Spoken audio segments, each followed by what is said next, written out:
Yesu ashimwe cyane. Uyu munsi turajya mu musozo w'inyigisho twatangiye. Ni ukwibutsa gusa, byinshi tuba tubizi ariko no kwibutsa. Umuririmbyi yavuze ngo muri iyi si habaho imiruho myinshi, ariko haga imiruho yo mu isi, ntabwo ingorane zo mu isi, ntabwo ibibazo byo mu isi, ntabwo gutotezwa ku mu isi, ntabwo guhanwa mu isi, ntabwo ibyago byo mu isi byatubuza gukora inshingano y'umwami wacu Yesu Kristo. Iyo usomye muri Yohana igice cya 6 umurongo wa 33 havuga ngo mu isi mufite imibabaro myinshi, ngo ariko muhumure nanesheje isi. Haleluya. Kandi ijambo ry'Imana rikatubwira ngo nawe akiri mu mubiri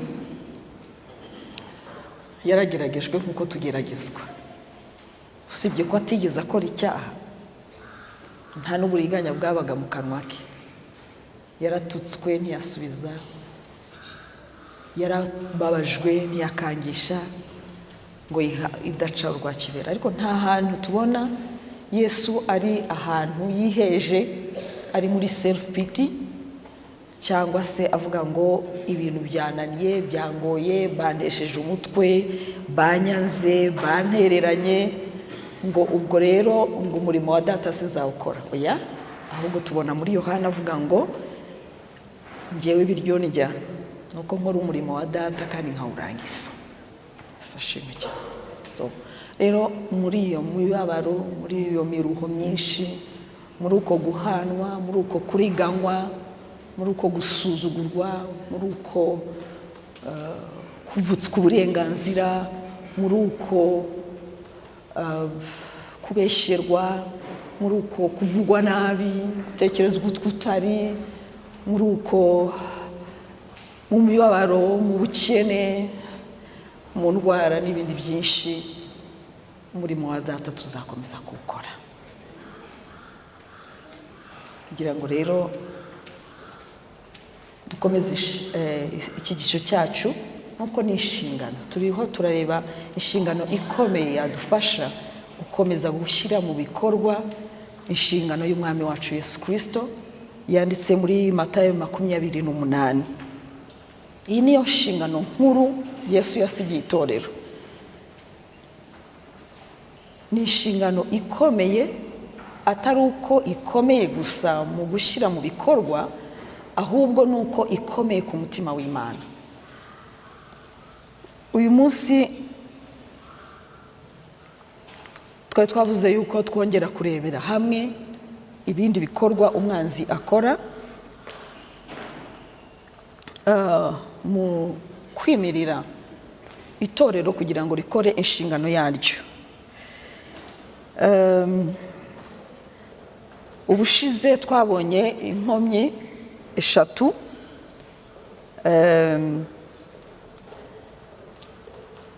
yuko iya mbere nuko iyo abantu bumvise ijambo ry'Imana ntibarisobanukirwe neza, umanzi araza akaryiba.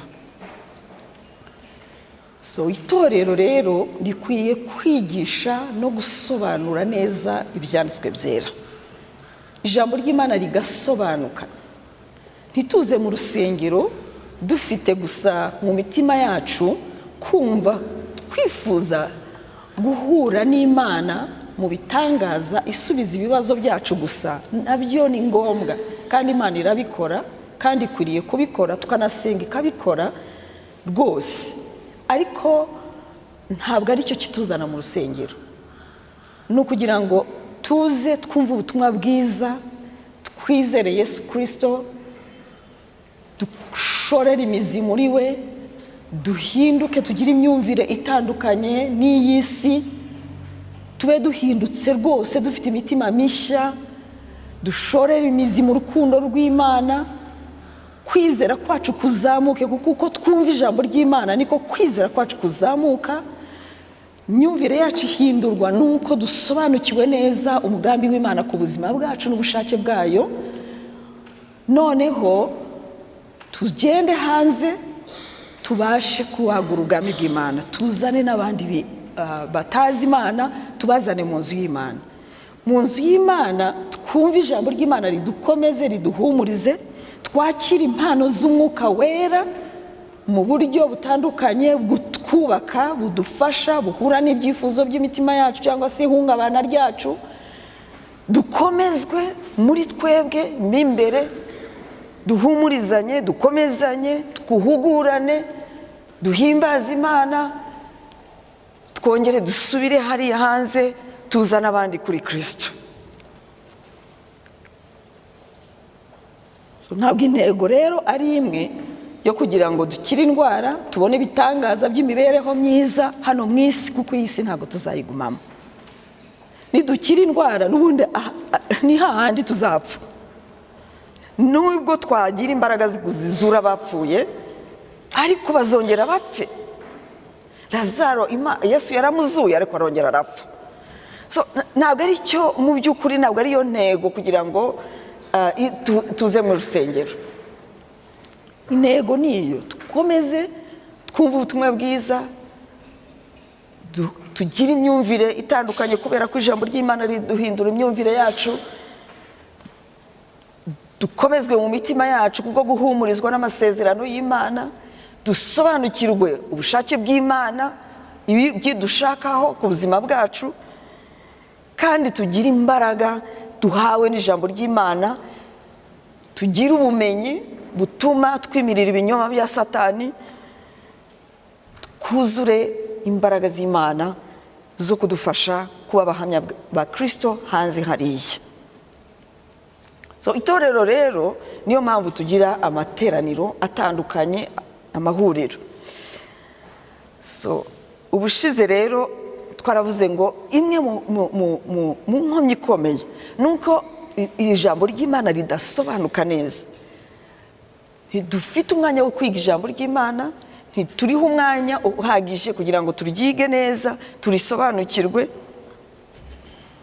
Iyo tudasobanukiwe rero, Bibiliya iravuga muri nk'uko twabisomye muri Matayo igice cya 13 ngo iyo umuntu yumvise ubutumwa bwiza bw'ubwami ngo ntasobanukirwe neza, umwanzi araza akiba. Iyo ni inkomyi ikomeye. Kwakira Kristo ntuhinduke nta kindi biba bivuyeho. Kenshi na kenshi biba bivuye kuko uba utagenda usobanukirwa ijambo ry'Imana.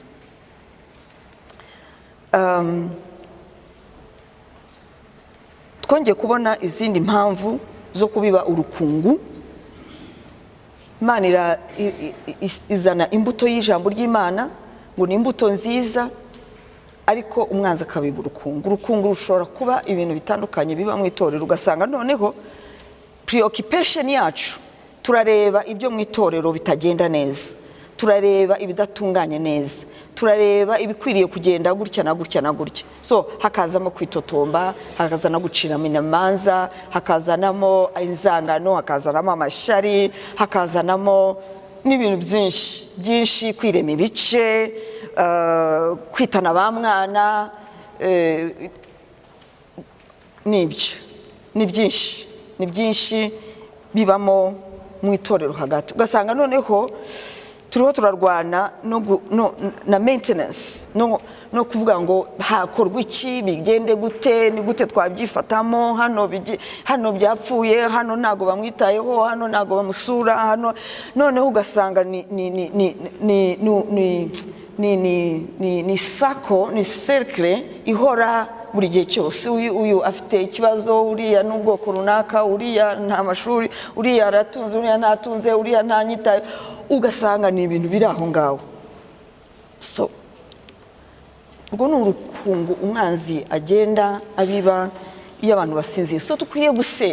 Dukwiriye gusenga kandi amaso yacu agahora yubuye, tukareba ikintu kiri ku mutima w'Imana cyane, hanyuma n'ibyo nabyo tukabisengera. Ariko kandi nanone ntibidufate umwanya wo kutakaza umwanya wo kureba ibiri hanze. Intumwa zahuye n'ibyo bibazo, wenda mu rwego rutari rurerure cyane, ariko narwo rwari rutangiye kuvuyanga bwa bumwe bw'itorero no gutakaza icyerekezo cy'intumwa. nuko abapfakazi b'abanyakanani ntago bari batangiye kutitabwaho, kuko ibyo bazanaga mu nzu y'Imana mu by'ukuri ntekereza ko byari bitangiye kuba bikeya, kubera ko bari bahatinze, abantu benshi bagenda biyongera, umubare w'abakizwa wariyongeraga. Ahari aho no gutanga ibyabo, n'abatanga ibyabo si benshi, ntago ari benshi. Ugiye no kureba usanga mu by'ukuri abatunzi bafite byinshi ntago ari bo batanga cyane, ugasanga wenda abatanga ni bakeya, ariko abariho bakizwa ni benshi, kandi abo ngabo bakizwa haraho wenda nta nubwo ari bo bakire. So ntekereza ntago byanditswe muri Bible, ariko ndatekereza kuki aba banyakananikazi, kuki mbere bitabwaho hanyuma bagatangira so nukuvuga ngo rero abayaburayo batangiye kwita kuri bene wabo basangiye, kubera ko nubundi bari bafite ako kantu mu mitima yabo ko kumva yuko bari ari abanyakanani, abanyamahanga. So intumwa zibonye ibyo ngibyo iravuga ngo umwami wacu ntabwo arobanura ku butoni, kandi noneho hagaragayeho ibintu byo kwitotomba kuri aba bapfakazi b'abanyakanani kazi. Reka noneho batangira kubagaburira nabo, kuko urumva umutwaro niwo bawuzi. Bigeze aho ngaho basanga ntibakisoma ijambo ry'Imana, ntibakigira umwanya wo gusenga, bagiye kwita ku bibazo bya buri munsi byo kugaburira abapfakazi. Nibwo Mwuka Wera yabahwituye, arongera arabagarura, avuga ati ntago bibikwiriye, mureke dutoranye abadiyakoni, abantu buzuye ubwenge, abantu buzuye Umwuka Wera, abantu b'inyangamugayo, kugira ngo bite kuri ibi bibazo hatagira igisebo. Ariko byari bitangiye gutuma intumwa zitita, izo ntumwa zari zitangiye kutita ku butumwa bwiza, kuvuga ubutumwa bwiza, kuzana imitima, kugarura imitima yazimiye. Bari batakaje iyo focus. Ariko si ibyo byonyine, no gusenga kugira ngo Imana ikomeze ibayobore, no gukora management cyangwa se kubungabunga umukumbi Imana yari yabahaye, kuko harimo abizera bashasha, harimo abizera bavuye mu ngeri zitandukanye, bafite ibibazo bitandukanye. Ibyo rero ni indi nkomyi ikomeye ya kabiri twabonye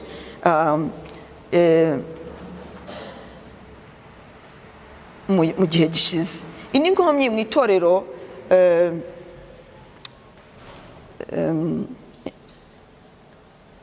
indi nkomyi ya gatatu twabonye nuko umwanzi ahuma imitima y'abantu, y'abizera, y'abatizera hanze hariya. Dusanga rero ni ngombwa yuko dusenga kugira ngo imitima yorohe, Imana ifungure ibitekerezo byabo, ihumura amaso yabo, noneho batangire kubona yuko bakeneye umwami, bakeneye Yesu Kristo mu buzima bwabo. Ariko iyo urebye mu itorero rya mbere, usangamo ikindi kintu cya corruption ku bintu by'amafaranga. Ugasanga noneho ibintu by'umutungo, Ananiya yaraje atezeranyije ibi, nyamo n'abantu babifata nk'ibintu bisanzwe. Umuntu tukavuga tuti reka dukore fundraising, dufite igikorwa gikomeye ahangaha, igikorwa cy'inyubako se, igikorwa se nuko tukavuga tuti ibyo ari byo byose dukeneye amafaranga. Ugasanga abantu barasezeranije, banditse udupapuro, baratwanditse bati jewe nzatanga 50,000.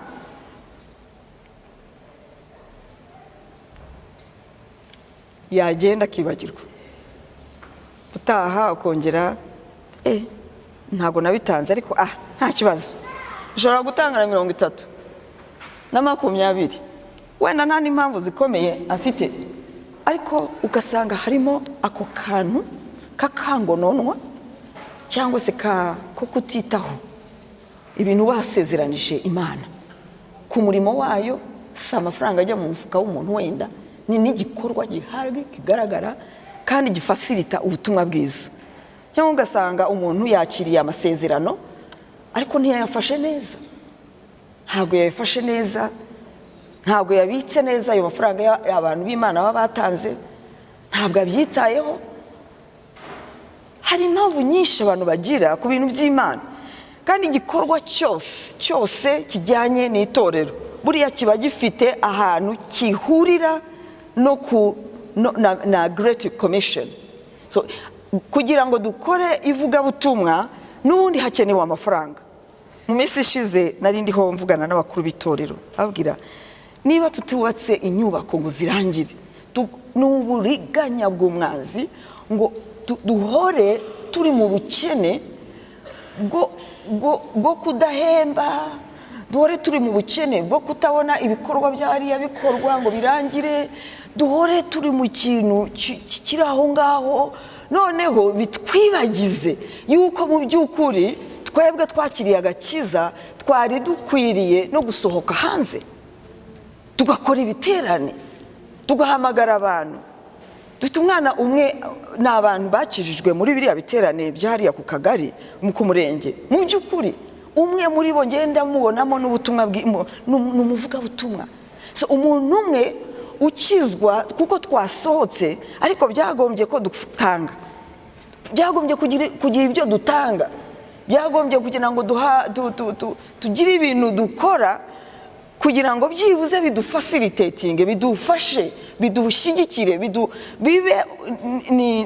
bibe motivation cyangwa se bibe uburyo facilitation yo kuvuga ubutumwa bwiza.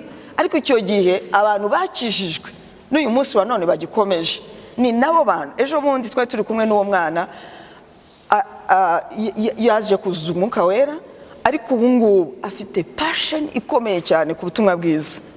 Yaravuze ati amasengesho yanjye sinyisengera, ngewe ntangira kwisengera bikananira, nsigaye numva ngomba gusengera abanyabyaha. Imana ihabwa icyubahiro. So ibi bintu rero, corruption z'amafaranga mu itorero, ntugire ngo ni ikibazo cyoroshye. Uko byaba corruption iyo ari yo yose, ari amafaranga yinjira ku mufuka w'umuntu ku giti cye, ari amafaranga atarabaye well managed ngo akorwe neza, noneho priorite nazo zibeho. Mu by'ukuri habeho priorite, habeho ngo ese ni izihe priorite. Ndagira ngo ubwire ngo priorite, dushyize amafaranga, umutungo w'itorero, priorite yagombye kuba mission.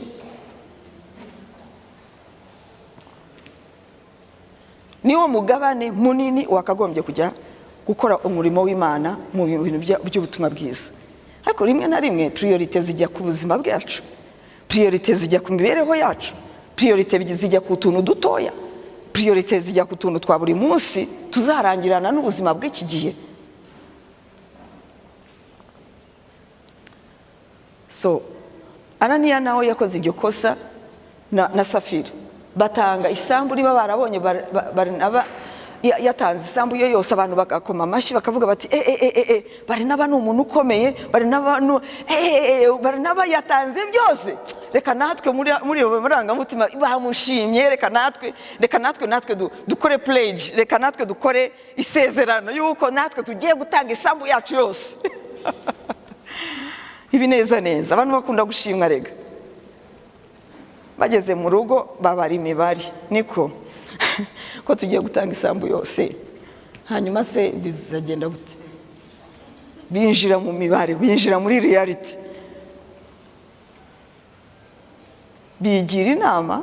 Ananiya na Safira, sinzi igitekerezo aho cyavuye, gishobora kuba cyaravuye ku mugore cyangwa cyaravuye ku mugabo, kubera ko tutari duhari twese, mwaretse tukabyihorera. Ariko ibyo rero byose bagiye inama. Impamvu tuzi ko bagiye inama nuko Petero yabivuze, Umwuka Wera yarabimuhishuriye. Baravuga bati reka ta, no gutanga, ureke noneho dutange igice, noneho ikindi tukisigarize, kubera ko n'ubundi ni ibyacu, ni ubushake bwacu. Ariko bibagirwa ko bari basezeranije. Ndagira ngo niba uri aha ngaha warigeze usezeranya amafaranga yo gukora igikorwa cy'Imana, don't take it for granted. Tugafata ibintu byacu ngo tubigire serious, noneho nitujya mu bintu by'Imana tubijejeke.